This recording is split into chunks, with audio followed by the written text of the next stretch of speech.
చూస్ country delight, live better. ఇప్పుడే country delight app ని download చేసుకోండి. నమస్తే, వెల్కమ్ టు సుమన్ టీవీ. నేను పద్మిని. ప్రస్తుతంతో పాటు ప్రముఖ ఆధ్యాత్మికవేత్త, వాస్తు జ్యోతిష పండితులు సుభాష్ శర్మ గారు మనతో పాటు ఉన్నారు. మాట్లాడదాం. నమస్కారం అండి. శ్రీమాత్రేనమ్మ. ఎలా ఉన్నారండి? బాగున్నానమ్మ.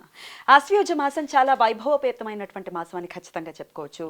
శక్తి ఆరాధనకి పెద్దపీట వేసినటువంటి మాసంగా ఖచ్చితంగా చెప్పుకోవచ్చు. ఎందుకంటే మొదట ఆశ్వయుజ శుక్లపక్ష పాడ్యమి నుంచి ఆశ్వయుజ అమావాస్య వరకు కూడా, అంటే అమ్మ ఆరాధనతో మొదలై మళ్ళీ అమ్మ ఆరాధనతోనే ముగుస్తున్నటువంటి మాసం. అయితే మధ్యలో వచ్చేటటువంటి రోజులు కూడా చాలా చాలా వైభవపేతమైనటువంటి రోజులు. అటు శరత్ పూర్ణిమ కావచ్చు, మధ్యలో అంటే బహుళపక్ష త్రయోదశి, ధన త్రయోదశిగా మనకు తెలిసినటువంటి రోజు. అయితే ధనం అంటే బంగారం కొనుక్కోవడం అని కొంచెం మార్కెటైజ్ చేసినటువంటి రోజు. కాకపోతే ధనవంతరి జయంతి, దీన్ని మనం ఖచ్చితంగా మర్చిపోకూడదు.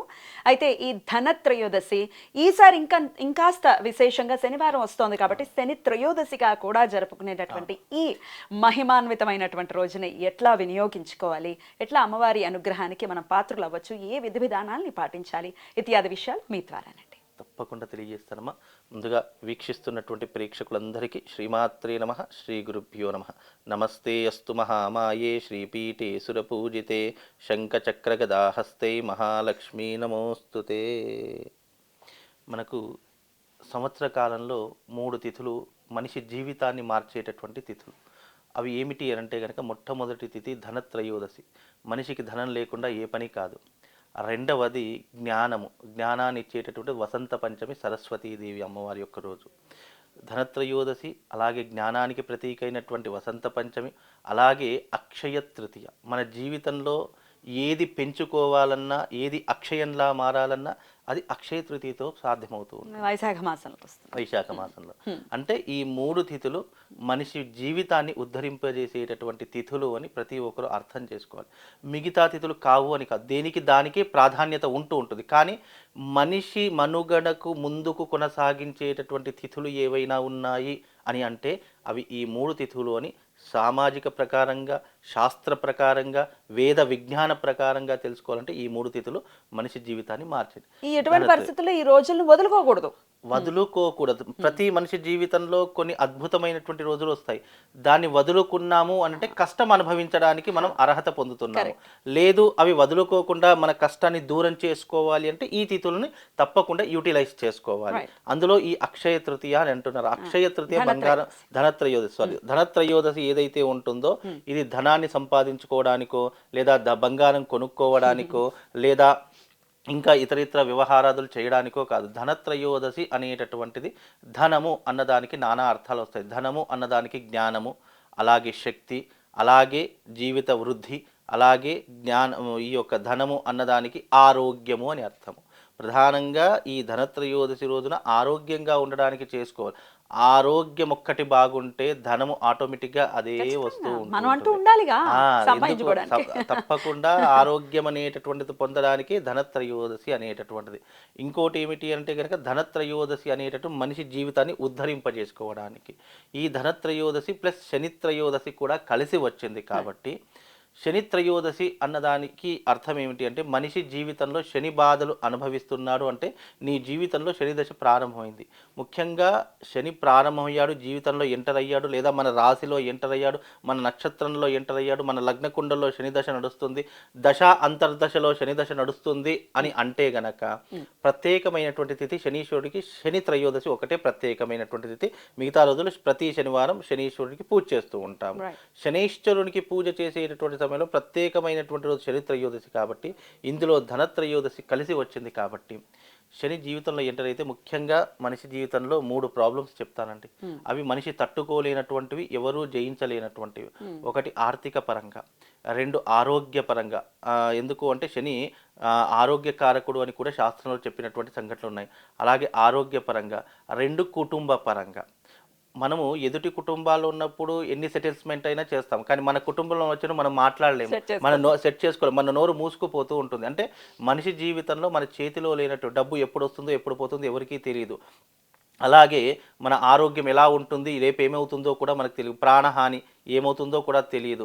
అలాగే కుటుంబ సమస్యలు, ఈ మూడు కూడా మన చేతిలో, ఈ మూడు కూడా మన చేతిలో లేనటువంటి దానికి శని మన జీవితంలో ఏంటంటే ఈ మూడు ప్రాబ్లమ్స్ తప్పకుండా ప్రతి మనిషి అనుభవించే తీరుతాడు. ఇది అనుభవించకుండా శని దశను దాటలేరు, ఎవరూ దాటలేరు.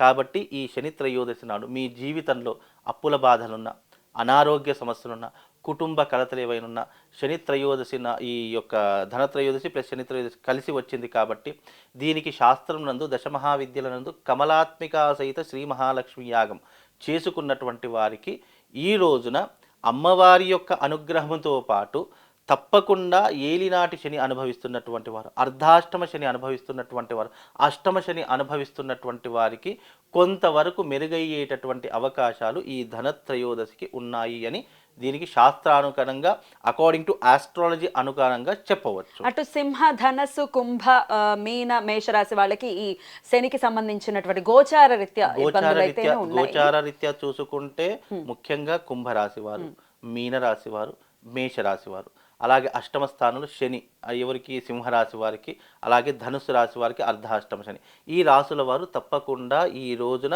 మహాలక్ష్మీదేవి అమ్మవారిని పూజిస్తూ ఆ రోజున ఇంటి దగ్గర మనకు దీపాల సంఖ్య కూడా ఎవరైనా చెప్పారో లేదో తెలియదు కానీ దీపాలకు కూడా ఒక సాంఖ్యాశాస్త్ర ప్రకారం ఉంది. ధనత్రయోదశి రోజున 13 దీపాలు వెలిగించాలి, నరక చతుర్దశి రోజున 13 ప్లస్ 2 యమ దీపాలు అని చెప్పేసి ఒకటి దక్షిణ ద్వారంగా ఒక యపదీపం వెలిగించాలి, మళ్ళీ 2 దీపాలు నరక చతుర్దశి రోజున మనకు హారతులు ఇస్తూ ఉంటారు, ఆ హారతులు వెలిగించాలి. అలాగే ఈ యొక్క దీపావళి అమావాస్య రోజున 108 దీపాలు తప్పకుండా వెలిగించాలి. ఏదో ఒకటో రెండో వెలిగించేసి దీపావళి చేసుకుంటాను అంటే కుదరదు, 108 దీపాలు తప్పకుండా వెలిగించాలి.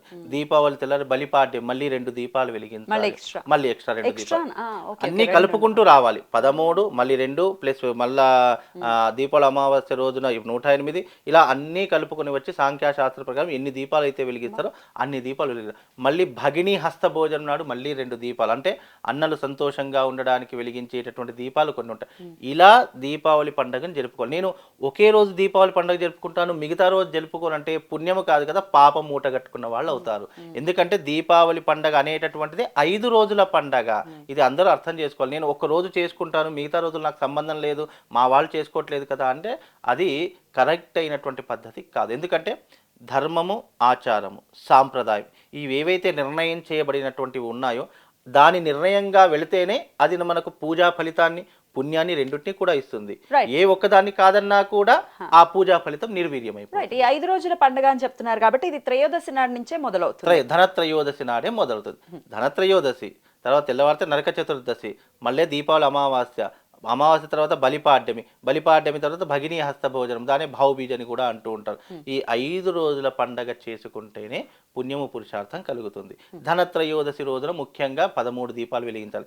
మామూలుగా మనం చతుర్దశి అమావాస్య రోజున పటాలు కడుక్కోలేము, దేవతల విగ్రహాలు శుభ్రం చేయకూడదు, ఇంటిని శుభ్రం చేయకూడదు అని చెప్పి శాస్త్రం. అందుకే మనం ఏం చేస్తామంటే ధనత్రయోదశి రోజునే ఇంట్లో ఉన్నటువంటివన్నీ దేవతా పటాలు కావచ్చు, దేవతామూర్తులు కావచ్చు, ఇంటి ఆవరణ పరిసర ప్రాంతాలు కావచ్చు, అన్ని పరిశుభ్రంగా చేసుకోవాలి. త్రయోదశి నాడు దీపావళికి సంబంధించిన శుభ్రం ఏదైతే అంటారు పులికాపు అని అంటారు, అవన్నీ కూడా త్రయోదశి నాడు చేసేస్తారు. త్రయోదశి నాడు ఎందుకు చేసుకోవాలి మరి త్రయోదశి నాడు అని అంటే, త్రయోదశి నాడు మొదలుకొని భావబీజ్ అంటే ఈ యొక్క భగిని హస్తభోజనం వరకు లక్ష్మీదేవి ఆకాశ మార్గంలో సంచరించేటటువంటి రోజు ప్రారంభమవుతుంది.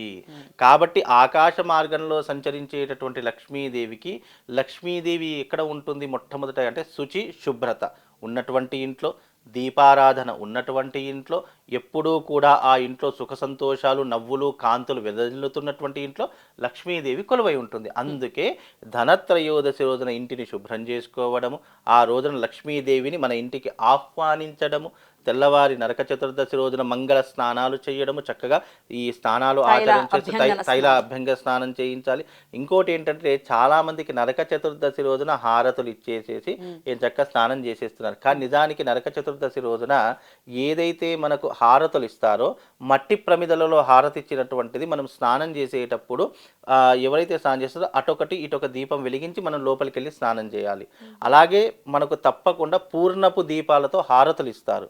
ఆ పూర్ణపు దీపాలు ఏం చేస్తారో తెలుసా, హారతి ఇచ్చిన తర్వాత దానిలో ఉన్నటువంటి వత్తి నూనె తీసివేసేసి ఆ పూర్ణం మనం భుజించాలి అని శాస్త్రం. ఎవ్వరు కూడా తినరు ఇప్పుడు ఉన్నటువంటి కాలంలో. అసలు పూర్ణపు హారతులు అంటే కూడా ఎవరికి ఎలా తెలియదు. ఇస్తారు మరి పూర్ణపు హారతులు మనం ఈ పిండితో చేసినటువంటి ప్రమిదలోని పిండి ప్లస్ పిండి బెల్లము, దీపం లాగా పెట్టి చేసింది పిండి దీపాలు బెల్లము లేదా పూర్ణం అని అంటాం తీయటి పదార్థము, అవి రెండిట్లో కలిపి దాన్ని కూడా దీప ప్రమిదలా చేయాలి. ఒకటే దీపం చేయాలి.